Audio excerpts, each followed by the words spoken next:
I'm Lorraine Charlesworth. I am retired and I'm 61. I was a teacher and I worked out in the Middle East as the manager of various children's play areas. I opened the first one which opened in Qatar, and then went on to Bahrain, which was the biggest in the Gulf, and then on to Dubai. I've always written, did some professional work while I was in Bahrain, writing for different magazines and newspapers. Mainly write poetry, personal thing. And I heard about the Peshkar and decided I'd love to know more about playwriting. I'd written a short story that had actually been published by the library, Oldham Library, several years ago. I knew when I did it that I wanted to write a play from it because it was something that I believed in very strongly.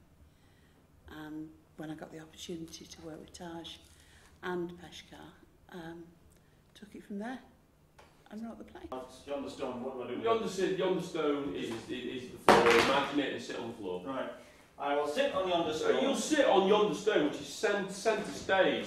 You dominate the space. Right. Dominate the space. You know, if you are this old, decrepit geezer, right? I mean, that's again, it goes back to this whole Yoda thing. You know, Yoda is this teeny tiny little green fella, and he's the most powerful Jedi Knight in the galaxy. So actually, similarly, you're this old. You know. So I can see now the play itself does sit within your experience, as it were. Yes, very much so. And the merging of cultures, is that something that interests you? And the paths of faith. Because for me there is one God irrespective of what you call him. So it was exploring that. And I worked predominantly with mixed cultures. You know, the job in Bahrain, I was there for 6 years. I was the only English person on the staff. I worked with Shia Muslim, Sunni Muslim, and I was very proud of the fact that I actually brought them together.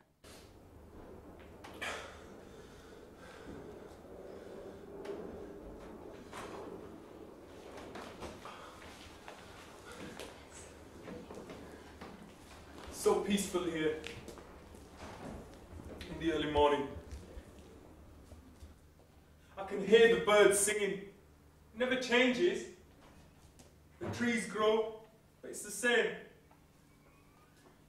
I remember playing here when I was a kid. Do you see this as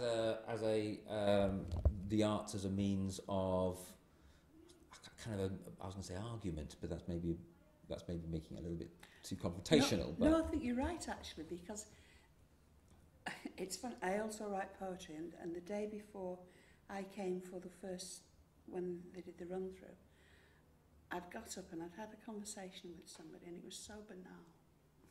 And I went away and wrote a poem, purely for me, about I've got lost somewhere, because is this all I can talk about, the weather? And my son says, I complain.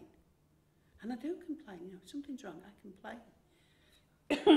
Simply because it's an argument, a discussion. And it's not, I'm not complaining basically, because it's railing against life. It's saying, for fuck's sake, I want, you know, give me an argument. Yes. Give me something to be real for, something alive.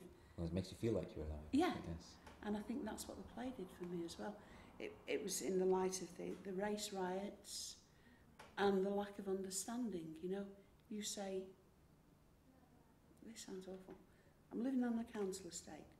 When I came back to England, I felt more of an alien here than ever I did in the Gulf. And you talk to people about faith, and you know, they'll say, I'm a Christian. Oh, you were baptised, eh? Because they haven't a clue what it means to be a Christian. You know, and it's, nor do they have any understanding of any other faiths, what they mean. It's the same with Judaism. You talk to a Jew and they'll say, well, the Arabs hate us, the Muslims hate us.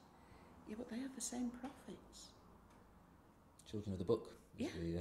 is the phrase. And I they think. just, so yes, I guess I'm quite a political animal, but I felt